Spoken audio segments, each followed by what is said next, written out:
Good morning, everyone. Thank you so much for joining us. We will give everybody a second to get in and get settled before we get started. If you would like to take this opportunity to introduce yourself in the chat, you are welcome to.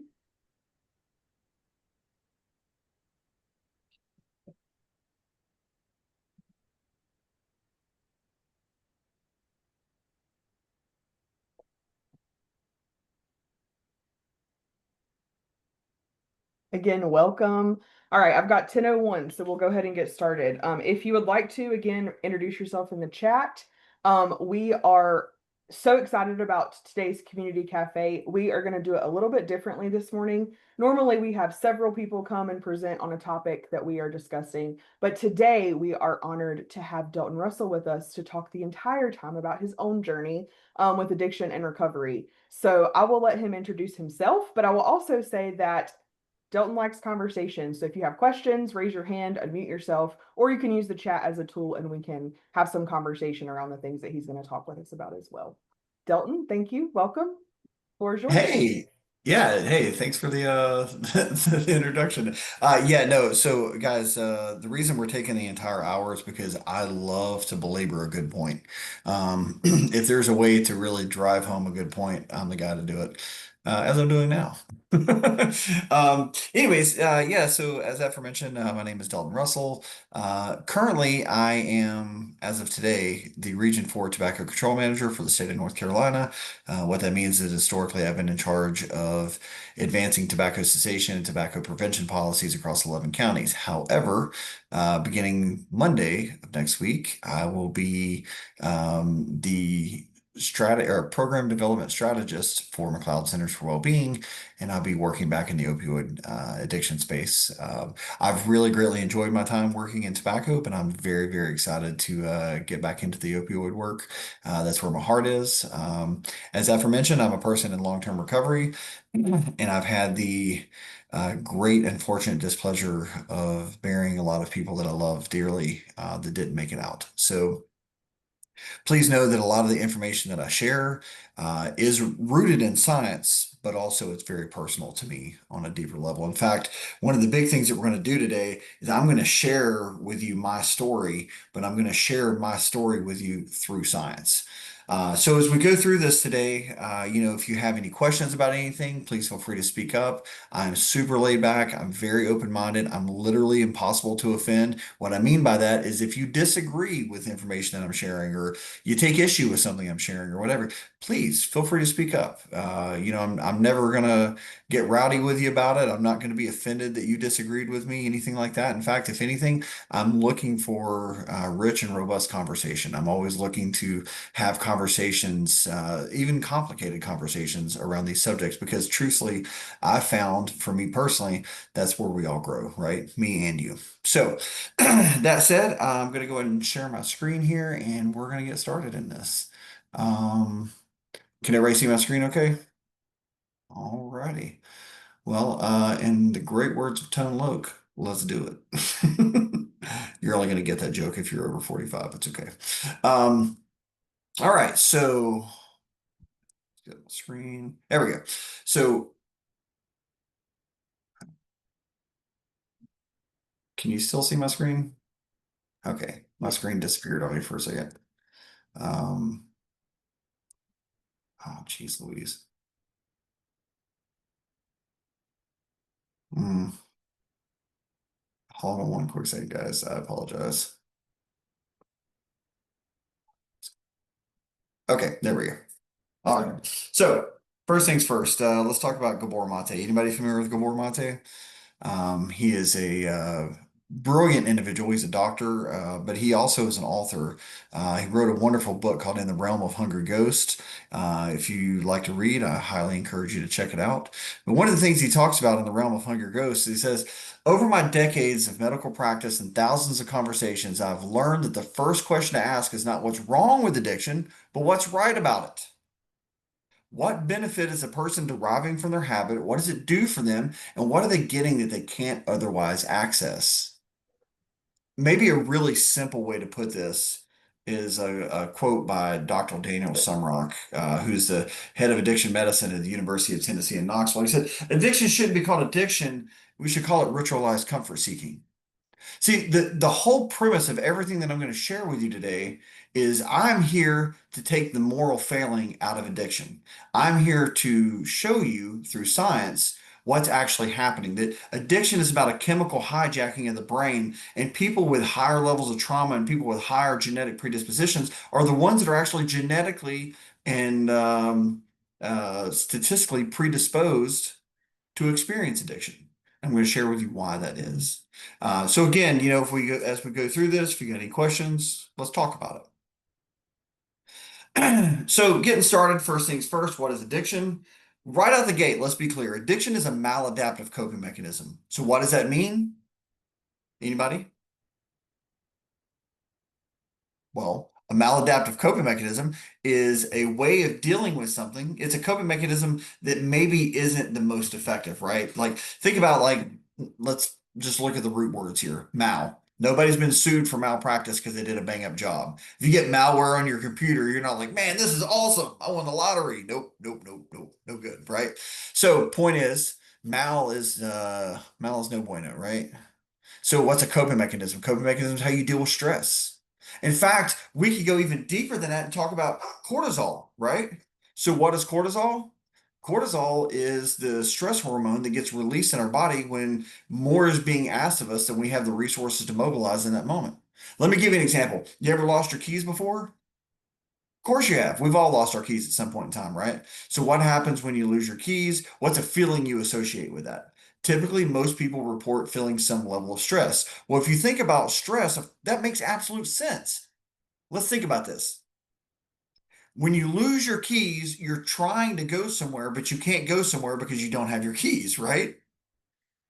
More is being asked of you than you have the resources to mobilize in that moment. So because of that, you feel a higher level of stress. But what do you feel when you find your keys? Relief, right? You feel some level of relief. And the reason you feel that relief is because your brain has rewarded you for finding those keys. That's part of our pleasure reward system in our brain. That's how our brain works, right? But the where this gets complicated is that reward systems in our brain naturally are designed to work based on things like dopamine. When you solve a problem, your brain rewards you for solving that problem. Therefore, you're more likely to solve that problem again in the future because you've been rewarded for it, right? Okay. Just like teaching your dog how to sit. You tell him to sit, you give him a treat, and you say sit when you give him the treat, right? A lot of people always say, well, I say good boy. Oh, yeah, but good boy is a reward. I want to say sit, give him the treat when he does the action. I want to tie it together in a pretty little package. Remember Pavlov? Pavlov, ring the bell, feed the dog, ring the bell, feed the dog, ring the bell, feed the dog. One day he rings the bell, doesn't feed the dog, and what does the dog do? It salivates, expecting to be fed because the dog associated the ringing of the bell with being fed, right? Just like my dog associates getting the treat when he says sit. Or excuse me, when I say sit, when I say the word sit and he sits down, in his brain, he's expecting a treat to come, right? Our brains are no different. But where this gets really complicated is there's two different types of dopamine. There's dopamine that comes from solving a problem, and then there's dopamine that comes what we call cheap dopamine. Cheap dopamine comes in the forms of like drugs, alcohol, tobacco, high processed sugary foods, um, you know, money, pornography, like things that make you feel good but don't actually change your problem, right? They just momentarily let the pressure off. So that's why addiction is a maladaptive coping mechanism because it's about that cheap dopamine. The reason that cheap dopamine is such a big deal is because the greatest day of your entire life, the best day you ever had ever, your brain released maybe 100 nanograms of dopamine. I'm talking the day your firstborn child was born and you won $87.2 billion in the lottery on the same day. Straight up two for Tuesday. Your brain released 100 nanograms of dopamine. But every single time you use tobacco, your brain releases 250 nanograms of dopamine. Every single time you get high, your brain releases between 700 to 1300 nanograms of dopamine. That is a significantly higher amount than what gits released for lack of terminology, factory, right? Our factory settings can't achieve those levels of dopamine. So what happens is our brain doesn't know the difference between the cheap dopamine and the dopamine that gets released from solving a problem. So what I'm getting at here is that if you've got a problem that's stressing you out and you go get high instead of dealing with that problem, what happens to that problem? Still there waiting on you when you're not high anymore, right? So it momentarily lets the pressure off, but it doesn't actually solve the problem, right? And this is where addiction gets really complicated. But this is also the core root of addiction. This is about cortical modulation. This is about managing cortisol. This is about managing stress. If we can understand how this impacts the human brain, then we can do something about it. Anybody familiar with Marcus Aurelius? Marcus Aurelius was a Roman emperor. He said, the opinions of 10,000 men mean nothing if they don't understand the problem to begin with. We wonder why there's such dismally low recovery rates in the community. It's not because heroin is so good, which it is, but that's not the point. The reason recovery rates are so low is because we continuously treat this as a moral failing when this is not a moral failing. This is a chemical hijacking of the brain. If you try to, if you've got a flat tire and you replace your alternator, guess what? Your tire's still flat. We got to change the tire, right? We've got to address what the core underlying root issue is. So let's get into that. So one of the things that I always talk about doing is instead of spending all day long talking about what addiction is, let's talk briefly about what recovery is. And one of the easiest ways to talk about recovery is by identifying what addiction is not, right? Now I know this sounds like a potentially complicated scenario here, but just follow me on this. We often think that if I just quit getting high, everything's fine, right? But if I just quit getting high, have I solved the problem? No. And the reason I'm saying this, guys, is because we often think of recovery as being this nebulous place that we just get to one day. I've arrived. There is no destination. It's only journey. Guys, I have 29 years of sobriety. I'm still working for it today. It didn't just show up in my lap and all of a sudden I've just got it. Is it easier to stay sober today than it was 29 years ago? Yeah, it is. But that's because I've learned coping skills, because I've learned how to deal with the stresses of life. Not because life got easier, because I promise you, life sure as hell has not gotten easier. In the past year, I've taken some hits that I didn't know that I could get up from. But here I am. And why is that? It's because I've learned how to implement adaptive coping skills, right? So, an example of what I'm talking about here is addiction is not freedom. Addiction is not personal growth. Addiction is not goodwill. Addiction is not happiness. But recovery is these things. So, what I'm saying is that, like, okay, so I put the plug in the jug. I quit getting high. Well, that's great. But am I engaging in things that bring me freedom as a human being? Am I engaging in things that help me develop personal growth? Or do I have goodwill towards other people? Even myself?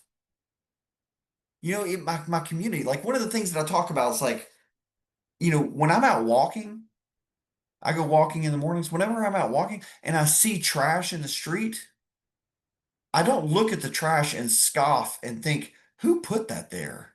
And keep walking. I look at the trash and I scoff and I say, who put that there? And then I pick it up and I carry it with me. Because truth be told, my recovery has taught me that if I acknowledge that trash and I keep walking, I'm not really any different than the person that threw it there to begin with. So, point is, having goodwill towards my community means that I'm a member. I have citizenship in my community. I engage in my community. I hold doors for people. I'm polite to others. I do my part to be a good human being and try to spread goodness in my community when and where I can. Now, let's be honest, I am human.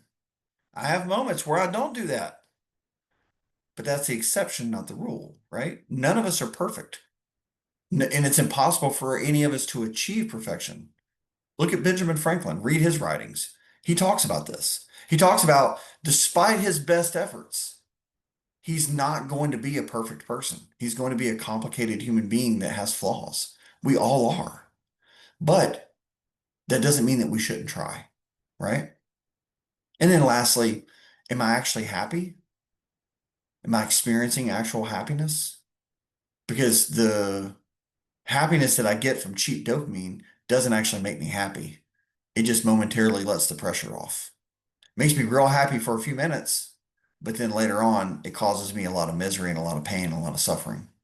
So I would dare to say that's not actually happiness. Anybody familiar with Carl Sagan? Any fellow nerds in here? All right, all right. That's what I'm talking about. Carl Sagan, he's a brilliant astrophysicist. He said, you have to know the past to understand the present. The crazy thing here is he's not talking about recovery or even childhood trauma. He's talking about the universe. But this is kind of a standard law of the universe, right? So let me ask you this. Does your past dictate your future? That's a complicated question because when I ask that question, people's gut instinct is to be like, yeah, yeah, it does. But then they stop and they think about it for a second. They're like, oh, wait a minute. But it doesn't have to, right? So what's the one thing that has to happen for your past to not dictate your future? Anybody know? You got to become aware of your past and how it's impacting your present. If you're not aware of how your past is currently impacting your present, then you will forever be a victim of your past. If I'm not aware of what I'm doing right now as a as an automated response to what's happened to me in the past, then I'm going to keep on doing that automated response. And if I keep on doing that automated response, guess what I'm going to keep getting? The results I've already had, right? And damn, I've had enough of that. I'm good. My cup is full. I don't need any more of those results. In fact, I'll tell you guys, recovery, like not getting high anymore, you would think that that'd be the hardest thing that I've ever done in my life.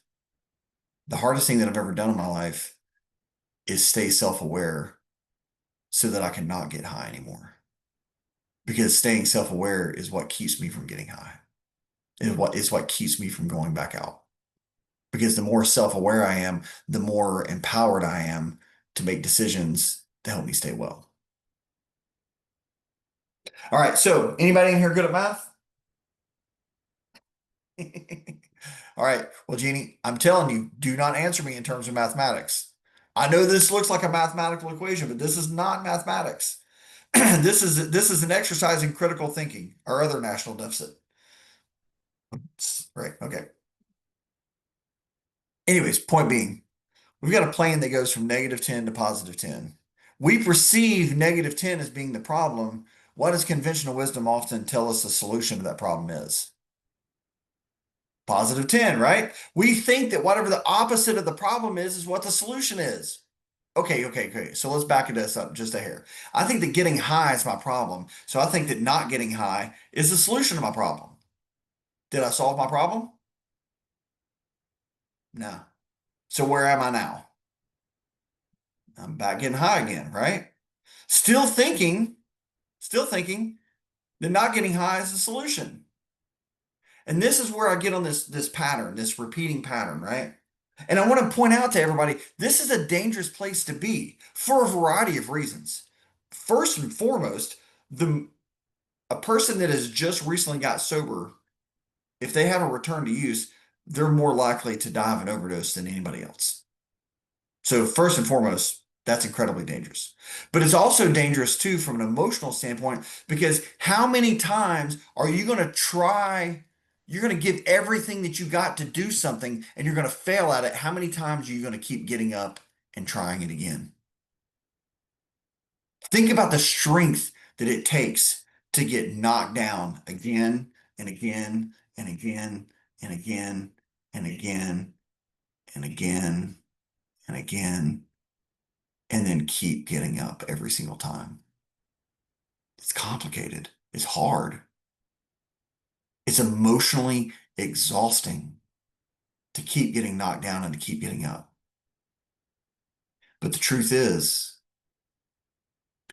a lot of this could be prevented if we as a community understood what the hell the problem was to begin with. Going back to what I was saying in the beginning, if we understand what the problem is to begin with, then we can have proper education for folks. We can have proper supports for folks. We can help people understand what it is that they need to be able to find and make their sobriety sustainable. But we have to understand it before we can give it to somebody else. It's not about the drugs and the alcohol. That's the symptom of the problem. The problem is, why am I using to begin with? So my question here, my critical thinking question here, what is it that keeps allowing me to go from positive 10 back to negative 10? What is it that keeps getting me back there? And the answer is that gaping hole that's below the surface. And what is that gaping hole? So we're in the basement now. Let's go to the sub basement. What is that gaping hole? Well, that gaping hole is things like shame and stigma. Anybody know the difference between guilt and shame? Guilt's when you feel bad about what you've done. Shame is when you feel bad about who you are. We all feel some level of shame. And truth be told, shame serves no purpose but to hold us back. Guilt is productive. If I feel guilty over something, that means that I'm probably going to change how I do things, right? But shame is a worthless and valid emotion. Shame tells me that I can't. I want to point out to you, you ever known somebody that's gone to treatment and they had all the recovery capital in the world that a person would need? You know, they had access to good quality treatment, they had funding, they had groceries, they had clothes, they had job, they had support, they had family, they had everything that a person needed to be able to be successful in their sobriety, right? But then they leave treatment, and what happens? They start using again immediately, right? Why is that? Let me ask you a question. Have you ever been in a situation in your life where you believed that you didn't deserve something? And what did you do? There's a real good probability that you self-sabotaged. Real good probability that you burnt that situation to the ground. Whether it's a relationship, whether it's getting healthy and taking care of yourself, whether it's getting sober, whether it's making money, whatever it is. If you believe that you don't deserve it, if your core internal belief system tells you that you don't deserve it, then you're not going to do it. Henry Ford once said, whether you think you can or whether you think you can't, you're probably right. But you know, the interesting point about this, you can take somebody that has no resources, has no recovery capital, has no support, and let them believe in themselves, and they will move mountains to get to where it is that they need to be. Conversely, you can take somebody that has all the recovery capital in the world, has all the resources in the world, and let that person not believe that they deserve it, and they'll never get there. I want to point out, shame is when we feel bad about who we are. Stigma is when the community feels bad about who we are. And those two are often very intertwined. Arrested Development, not the band nor the TV show. Arrested Development means whatever age you started getting high at, that's the age you stopped developing coping skills. Same thing with childhood trauma. If you've experienced a significant levels of childhood trauma, it arrests your development of your prefrontal cortex. And as a byproduct of that, you experience poor impulse control. So you might look like a 45-year-old man with a wife, kid, house, dog, and a car, but how are your coping skills? How do you deal with stress? You know, this that situation where you tell yourself, Delton, this is a bad idea. I don't want to do this. This is a really bad idea. I should not do this. And then approximately 37 seconds later, you say to hell with it, do it anyways. And then as soon as you're done doing it, you go, man, why did I do that? Now, I know not all of you have experienced that with drugs. Some of you have experienced it with relationships, but I'm willing to bet majority of you have experienced it with food in one capacity or another. I always jokingly say, you know how I know that I can't get high anymore? because I can't be trusted with the dopamine releases that come from Krispy Kreme donuts. If I can't be trusted with the dopamine release that comes from a Krispy Kreme donut, I sure as hell cannot be trusted with the dopamine releases that come from alcohol and other drugs. Because you want to see some real addict behavior in this guy, bring some Krispy Kreme donuts into the office and sit them in the break room and watch me just shovel them in my mouth while I'm hoping that nobody's seeing me do it because I got a lot of shame about being that guy that's just shoveling Krispy Kreme donuts in my mouth, right? Anyways, point is that I'm getting at, guys, is that we're all works in progress, you know? And the more empathy, the more we can understand somebody else's plight through our own experiences in life, the better off we all are, the greater support we can be to others. Childhood trauma, as I mentioned, is a significant impact. We're going to talk a little bit more about childhood trauma in a minute, but 76% of men, 80% of women in active addiction have significant levels of childhood trauma. Social norms, guys, I can tell you, both my parents used drugs and alcohol. It wasn't if I started getting high, it was when I started getting high. My earliest memories as a kid are my parents passing a bong back and forth over me while we watched The Cosby Show on Thursday night. It was family time, but that was just the norm. The very first person I ever got high with was my dad. He said, "Boy, I know you're going to do this, so you might as well do it here where you're safe with me." And I thought, man, my dad's cool as hell. And my dad thought that he was doing me a favor. Both of us, uneducated about the situation, the reality of the situation, didn't realize what was actually happening. And then genetics, man, genetics plays such a huge role that we don't even talk about.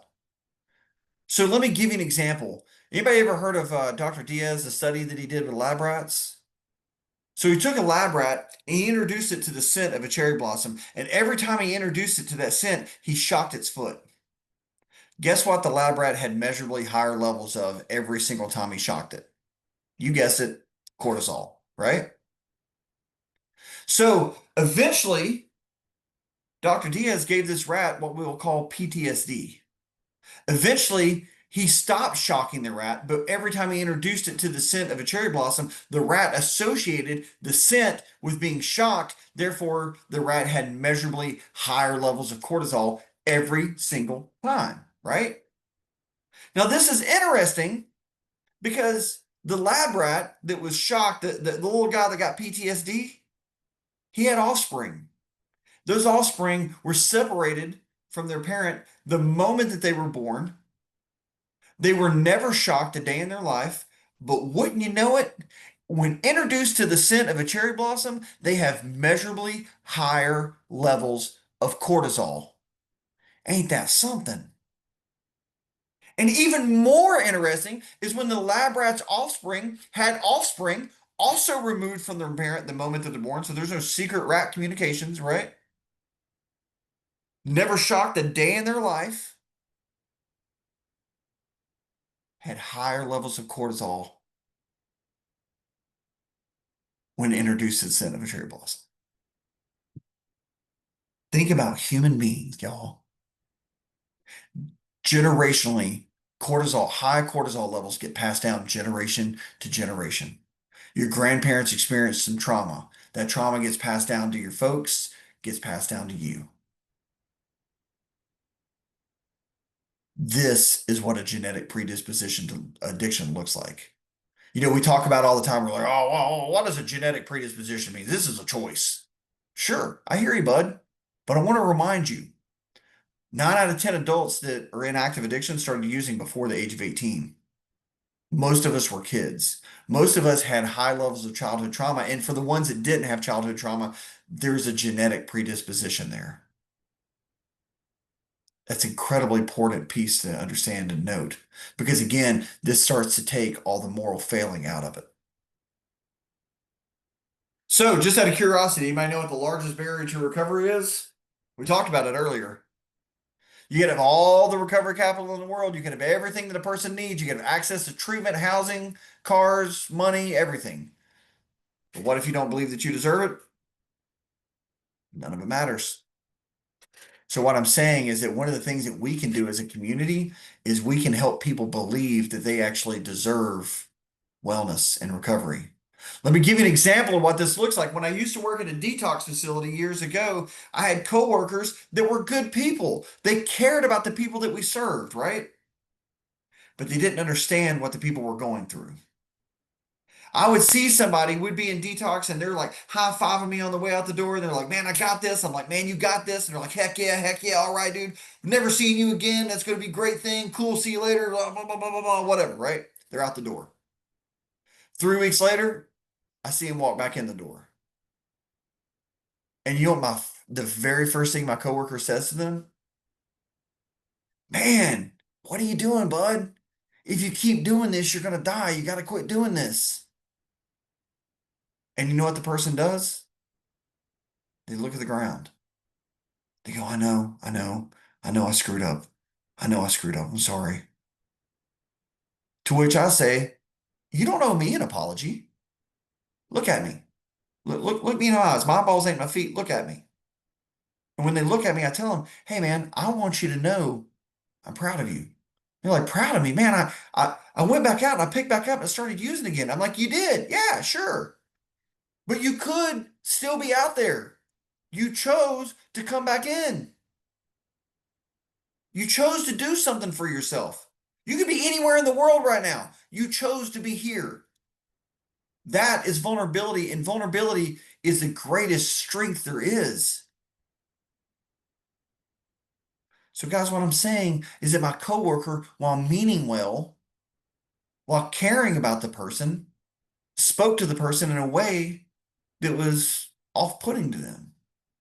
And I know for some of you, you may be thinking to yourself, like, well, Delton, what's the big deal, man? It's tomato, tomato. And I hear you. But for those of you who've experienced higher levels of shame, you know, like if your life has just been a mess from word go, from the time you were a kid, and bad things happen to you all the time, and somebody that you care about says something to you to the effect of like, man, you got the worst luck of anybody ever met in my life. You know what it feels like to internalize that. It hurts. It conveys a message to you that you were broken as a human being, that you're screwed up, that you're damaged. And I don't know about you, but I've felt that enough in my life. I don't need to feel that anymore. And I also don't know about you, but I do know about me. And I know that feeling screwed up and feeling broken is the biggest barrier that I've ever experienced for me getting the hell out of my own damn way. Any success that I've experienced in life is a direct result of me getting out of my own way. Whether somebody gave me a hand up or not, ultimately at the end of the day, what I chose to do with that was up to me. And I had to quit self-sabotaging to be able to do that. So looking at data, we see that 46% of all high school students currently use addictive substances. Yeah, guys, vaping's huge. In fact, these numbers are growing. 1 in 3 meets medical criteria for addiction. Only 1 in 70 will receive treatment. Not to be Captain Obvious, but that means 69 out of 70 don't receive treatment.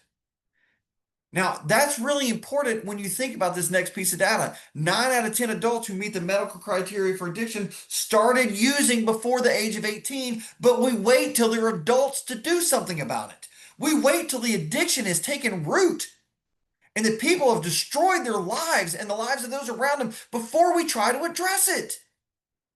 Why is that? And I got a lot of opinions about it, but I think it's largely because we view addiction as a moral failing and we view kids as not a moral failing. So we don't actually view kids as being struggling with addiction. We think of the things that kids do as a rite of passage. Drinking alcohol on a Friday night, smoking weed with their friends. Oh, it's just weed, it's natural. The perception of marijuana in this day and age is that weed is harmless. Okay. But weed also releases higher levels of cheap dopamine, much higher than tobacco. In fact, the weed that was out when I was growing up had like 13% THC. On average, the weed that's out there now is like north of 30% THC. And that's not even getting into dabs, which is 99 to 100% THC.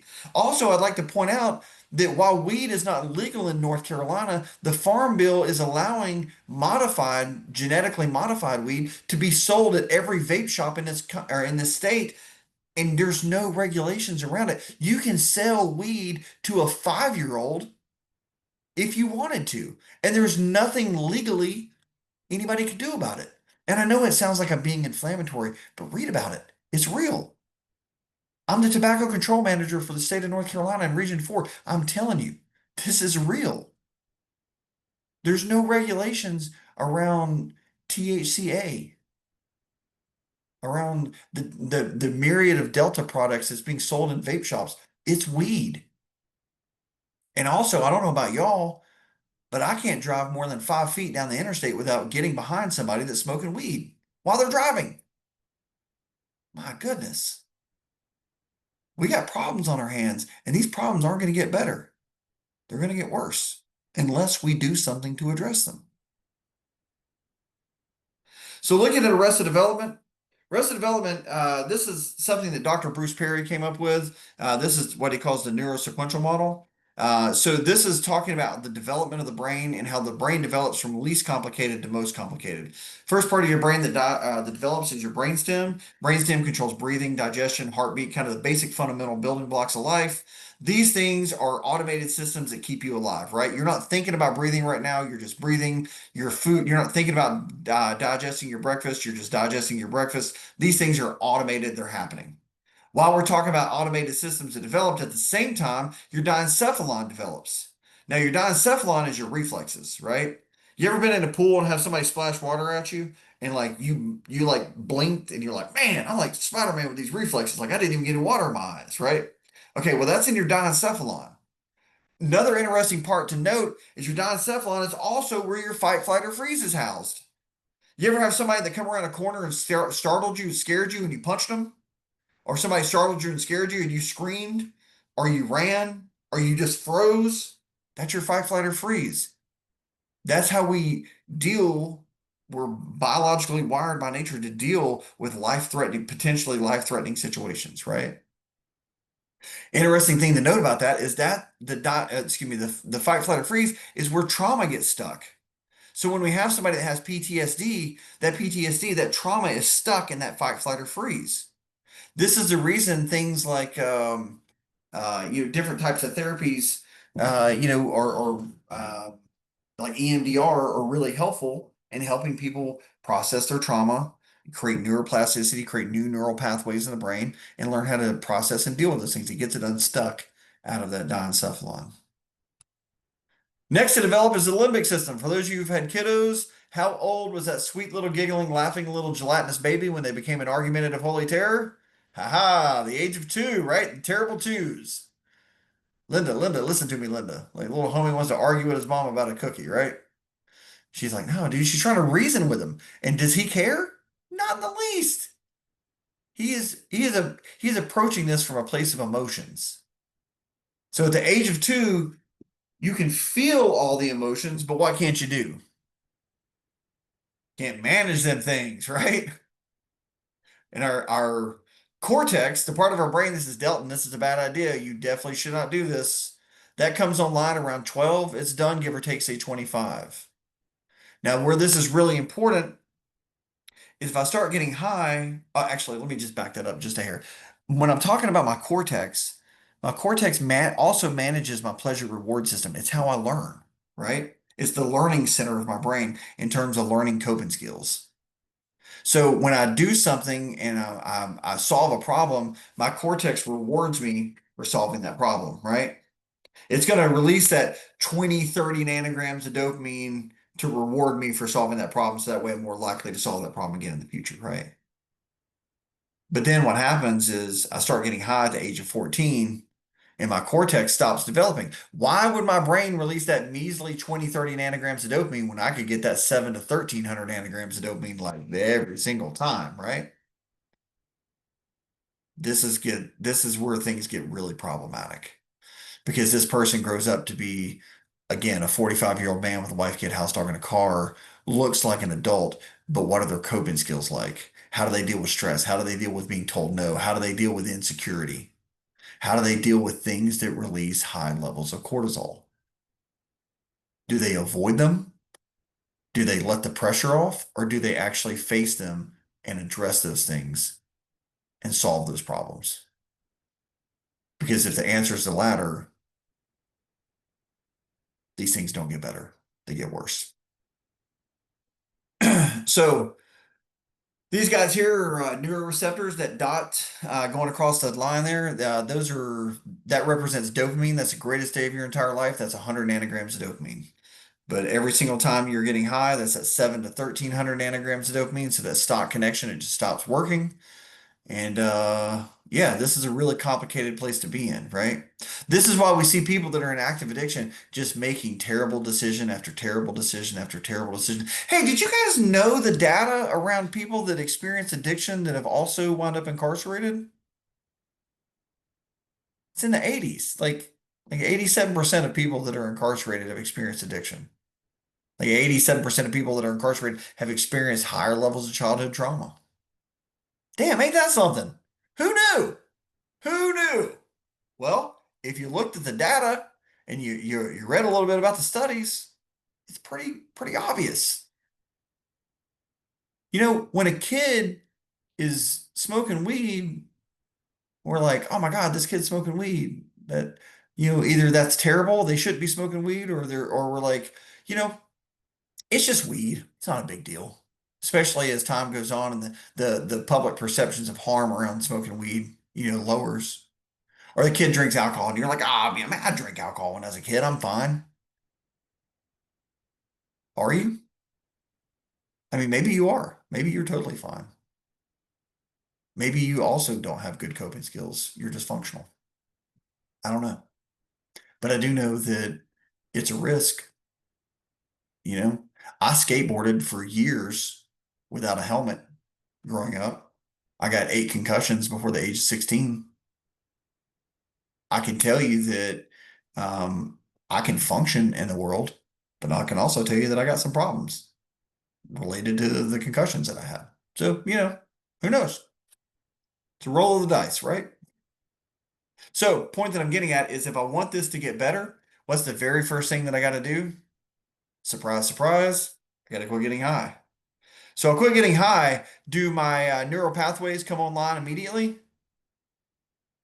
Nope, not even kinda. In fact, truth be told, neuroplasticity takes 9 to 24 months to come online. Neuroplasticity is the brain's ability to create new neural pathways, right?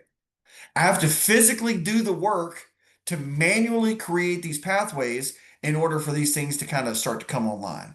So, what neuroplasticity really means is that I'm doing the work and then all of a sudden I understand the value of doing the work, right? It's not just doing it for a few minutes, it's doing it consistently till I understand why this is important. Now, where I want to tell you about this being complicated is neuroplasticity takes 9 to 24 months to come online. Imagine that you don't like you're like, man, I've gained too much weight. I don't feel good. I'm gonna start working out. So you go to the gym and you work out every single day for 9 months. At the end of that 9 months, you've seen no results. Are you gonna keep going and working out every day? It would be hard, right? It's hard to keep doing the work when you don't see the value in doing the work. But this is what we talk about in mutual aid fellowships, like don't give up 5 minutes before the miracle happens. Keep showing up. Keep working, it works. I'll tell you guys, I got give it and get it tattooed in the palms of my hands. I can't complain about the results I'm not getting from the work I'm not doing. If I don't like where things are, what can I do to make them different? I know it sounds cheesy, it sounds like a silly motto or whatever, but it's what keeps me alive. You know, it's what allows my brain to create new neural pathways so that I can see the value in taking care of myself. So, point is, I do these things to create neuroplasticity. You ever hear somebody talk about this experience recovery? You got to do the work, you know, and you're like, yeah, yeah, no, that sounds great, man. But what's the work? And you're like, you just got to do the work. And you're like, yeah, no, no, no, I'm totally into it. I want to do the work. So tell me what the work is so I can do the work. What's the work? And the thing is that the work is about wellness. We think that the work is about not getting high anymore, but not getting high anymore is a byproduct of becoming emotionally well. See, the gulf of distance between me and getting high is emotional wellness. The more emotionally well I am, the less likely I am to get high. The less emotionally well I am, the more likely I am to get high. The more adaptive coping skills I create in my life and implement in my life, the less likely I am to engage in maladaptive coping skills.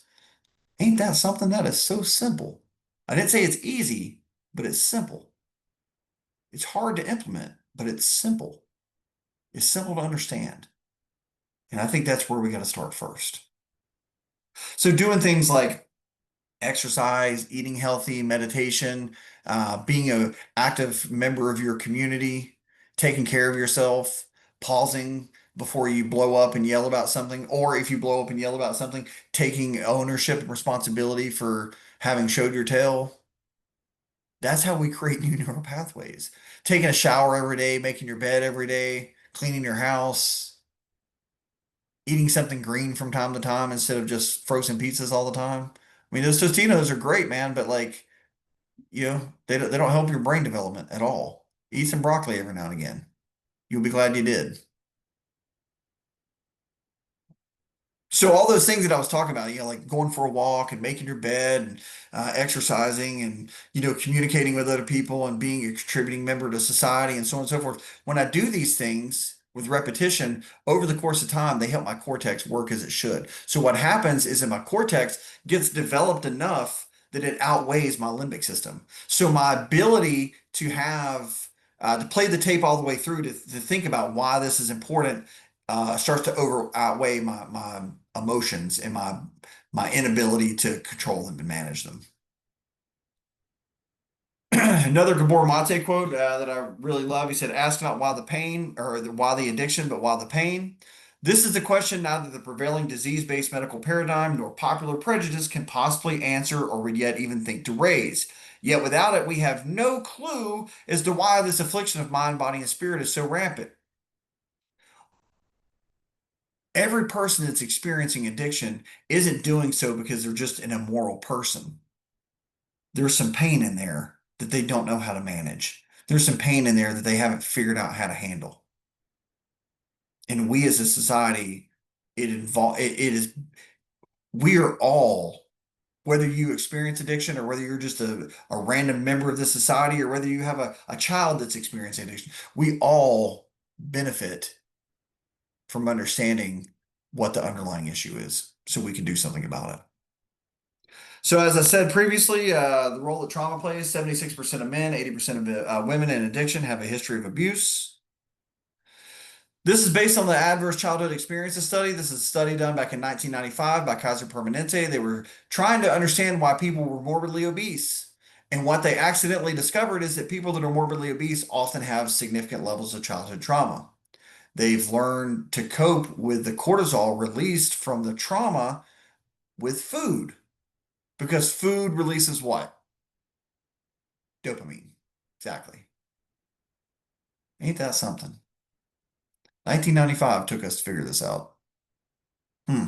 And even still, even after 1995, guys, I can tell you in 2013, I did an ACEs training for 37 licensed clinicians, and only like six of them had ever heard of the ACEs study. These are licensed clinicians. These are people with terminal degrees. These are people that hold licensure that deal specifically. Their chosen profession is to work with people that have experienced addiction. And only a handful of them had ever heard of the ACEs study. Now, that's changed a lot in more recent years. But what I'm saying is it took a long time for this study to really gain momentum and get out in the community. So every question you answer yes to is considered a point. Your points range from 0 to 10, experiencing any of the following conditions in a household prior to the age of 18: recurrent physical abuse, recurrent emotional abuse, contact sexual abuse, an alcohol or drug user in the household, an incarcerated household member, family member who is chronically depressed, mentally ill, institutionalized, or suicidal, mother is treated violently, one or no parents, physical neglect, and emotional neglect. Now, things we didn't take into consideration in 1995 that we take into consideration now, but these don't actually count as a point, but they're things that we take into consideration. Property victimization, peer victimization, non-sibling. I think that's a fancy way to call bullying. Exposure to community violence, socioeconomic status, someone close had a bad accident or illness, below average grades, parents always arguing, no close friends. Hey guys, I want to point something out for you. in case you didn't see this already. All these things outside of someone close had a bad accident or illness, and all these things, what do they directly impact for a child? If a child's experiencing those things, what does it directly impact? Child's sense of self, a child's belief system, a child's belief system that they are worthy, that they have value, whatever. But it's real easy for a kid going through all these things to internalize these things and to feel like they're screwed up and broken and damaged and so on and so forth, and they deserve whatever things happen to them in life. Huh. We look at the commonality of ACEs. We see that 13% of the population has an ACE score of 4 or more. Hey, you know what's really interesting? We currently have like 13.5% of the population in North Carolina that still smokes cigarettes. We'll call those a hardened population. Everybody that's going to quit has quit. The people that are left are people that have high levels of childhood trauma. So how does this translate? A person with an ACE score of 4 has got a 250% increased likelihood of contracting hepatitis, 330% increased likelihood of being a victim of sexual assault, 390% increased likelihood of developing COPD. Certainly that's not related to a 1,300% increased likelihood of smoking. A 1,220% increased likelihood of completing suicide. I want to point out for you that every person that completes suicide, there's 37 other people that have survived an attempt. I would also like to point out that while we love to talk about gun violence in this country, one of the pieces of data that's, in my opinion, most important around that conversation that we don't talk about, do you know that 2/3 of all gun deaths in this country are actually suicide? 2/3. That is an incredibly important piece of data. We love to talk about AR-15s. We love to talk about mass shootings, but we are completely ignoring the fact, and those things are tragic and terrible, absolutely. But we completely miss talking about suicide. And you know that suicide is in like the top 3 leading causes of death under the age of 49. Mm. 580% increased likelihood of experiencing depression. Pieces of data that I think are incredibly important to note as well. A male with an ACE score of 4 has a 1,350% increased likelihood of becoming an IV drug user. Let that ACE score increase from a 4 to a 6. Now, mind you, this goes to 10. And there's things that we don't even capture outside of the 10. But if it goes 2 more points from a 4 to a 6, the number goes from 1,350% to 4,600%. And I can tell you anecdotally, having worked in detox for years, most women that I interfaced with had an ACE score of 9. Most men that I interfaced with had an ACE score of 7. Damn. All of a sudden, it's a little more clear as to how and why people are experiencing opiate addiction at such high rates. It was like throwing a match into a barn full of dry hay. We've been experiencing trauma for a long time, and somebody threw that match in there, and that match was thrown in there by our pharmaceutical companies like Purdue Pharma, McKesson, those folks. Person with an A score of 0, 1 in 16 smokes. Person with an A score of 7, 1 in 6 smokes. Person with an A score of 0, 1 in 480 uses IV drugs. Person with an A score of 7, 1 in 30 uses IV drugs. Person with an A score of 0, 1 in 96 attempts suicide. Person with an A score of 7, 1 in 5 attempts suicide. As I mentioned previously, I used to work for Cardinal Innovations. If you've ever worked for an MCO, you know that things change a lot. You don't always know who's your boss from one day to the next. So I grew to love a good flow chart. And in getting to know and love a good flow chart, I decided to create a flow chart for the ACEs study. So we got a high level of trauma. That trauma leads us to experience things like depression, anger, and anxiety. And what does that release? You guess it, cortisol. That cortisol that gets released causes us to look for maladaptive coping scale or maladaptive coping mechanisms, things like smoking, alcohol, and drugs, high number of sexual partners, because all those things release, you guessed it, dopamine. That dopamine that gets released creates momentary mood regulation. Now, did it solve the problem? No, it temporarily let the pressure off. So I keep doing that in a cycle, and what does that do? That becomes chronic use. And what does chronic use lead me to? Disease or early death. Again, not to get morbid, but I've buried a lot of people that I love and care about, and the majority of them have been buried because they were doing something again and again and again and again and again that eventually came with real consequences.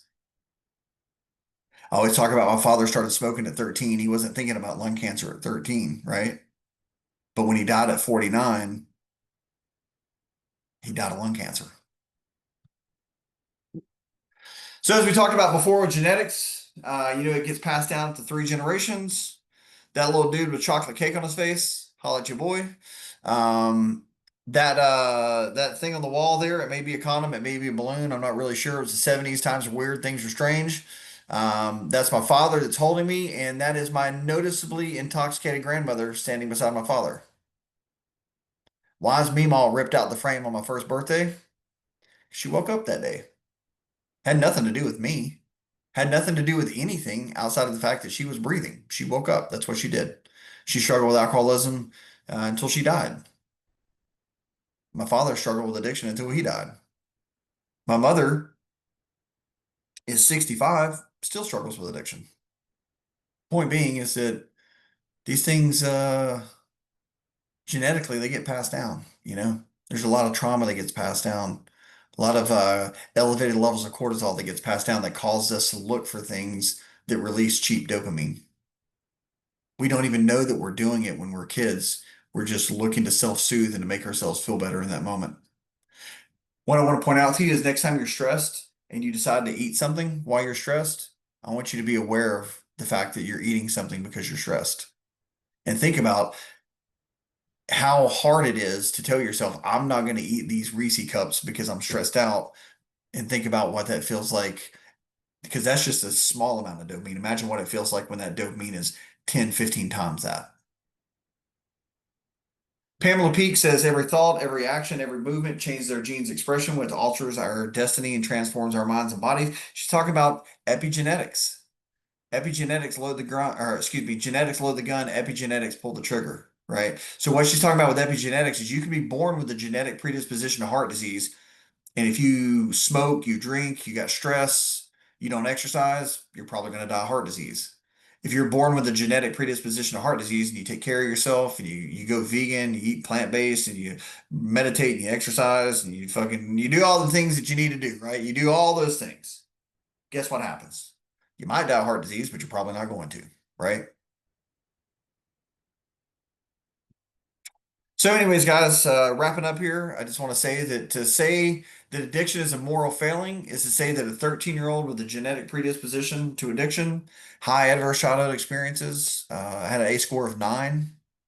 And growing up in an environment where substance use is not only condoned, but it was endorsed. Again, the first person I got high with was my father. To say that I made a clear, rational decision to become an addict the rest of my life. And guys, I can tell you that when I was 13, you couldn't rely on me to mow the yard correctly, let alone do anything that was going to impact my life for the next 50 years. I had no concept of what that looked like. Where do we get the idea that things are a moral failing? Well, there's a lot of places. These are some of them. Just say no. Sounds like a campaign that a out of touch person came up with. Oh, wait a minute. That's exactly what happened. Okay, so if I'm not saying no, then what am I saying? Yes, right? But just saying no doesn't take into consideration all the reasons that I would start using to begin with. Anybody remember this commercial? Does your brain on drugs? Any questions? Yes, I do have a question. What the hell does a fried egg and a cast iron skillet have to do with my brain on drugs? I can tell you the answer to that. Not a damn thing. Nothing. He's trying to make the analogy that if you use drugs, you fry your brain like you fry an egg in a cast iron skillet. Do you know that I could shoot heroin every single day for the rest of my life, and providing I don't experience an anoxic brain injury, my IQ will drop maybe 5 points. Do you know that if I quit using heroin, that eventually that 5 points will come back? Also, did you know that I could drink alcohol every single day for the rest of my life and I will eventually experience Korsakov's, also known as wet brain, which means that my IQ will drop below 70. We sure as hell have a whole lot of feelings about alcohol. We got a whole lot of feelings about opiates, and those are very different feelings. Alcohol is acceptable, opiates are not. Alcohol is not any good for us either. Guys, this is my contact information. If I can be of service to you or anyone you know, please do not hesitate to reach out to me anytime. I'm always grateful to be of service. And I know that we are up on time, but if you have any questions, please feel free to ask anything that you got. I'm happy to stick around for a little bit if need be. Delton, thank you so much. Your experience, passion, all of it. Perspective is amazing, and I appreciate you sharing with Thanks. us. It is 11, so Thanks. if you need to hop off, feel free, but I do want to create a space for anyone to ask Delton any questions. So feel free to do that if you have any for him.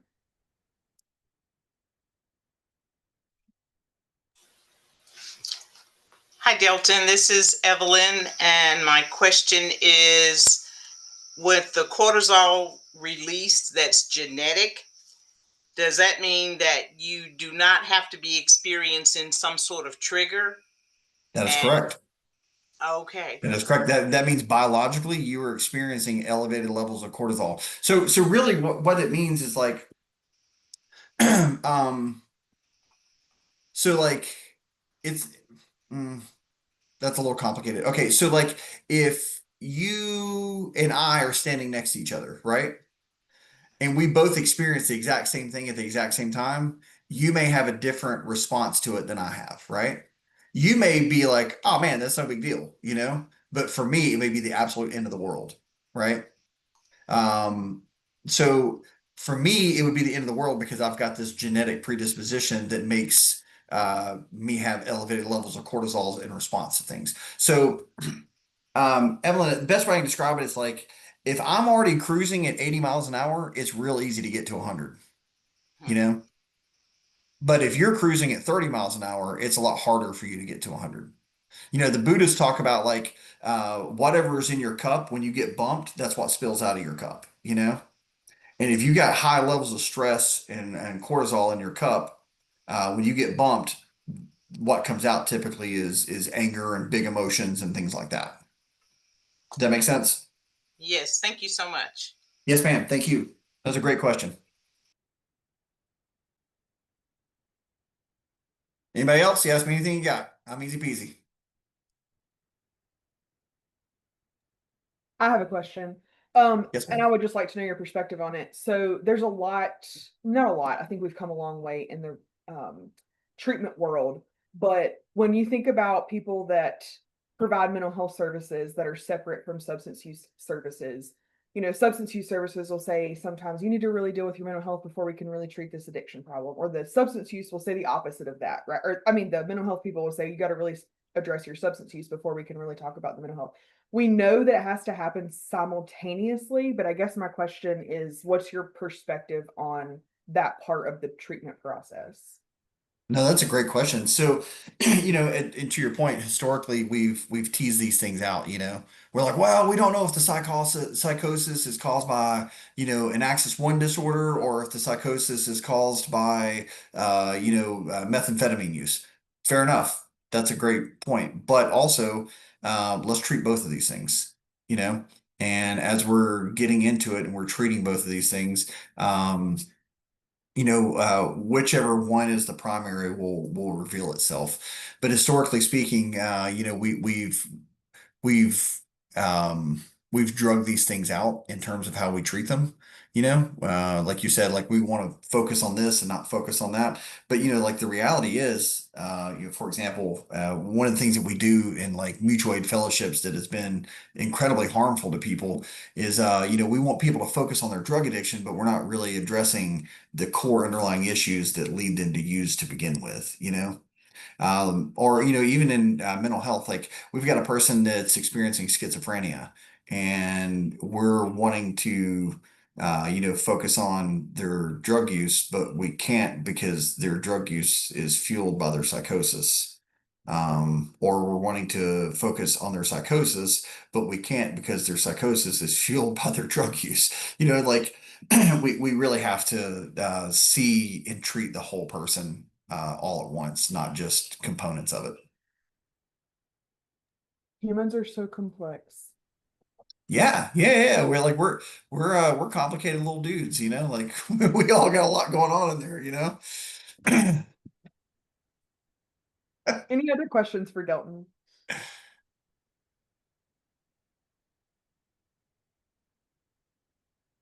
All right. Well, thank you again. We appreciate it. It was a Yep. lovely, lovely experience. And thank Thanks. you all for being here with us this morning. Keep doing good work, and we'll see you next month. Take care, y'all. Appreciate you. Thank you, Delton. Yes, ma'am.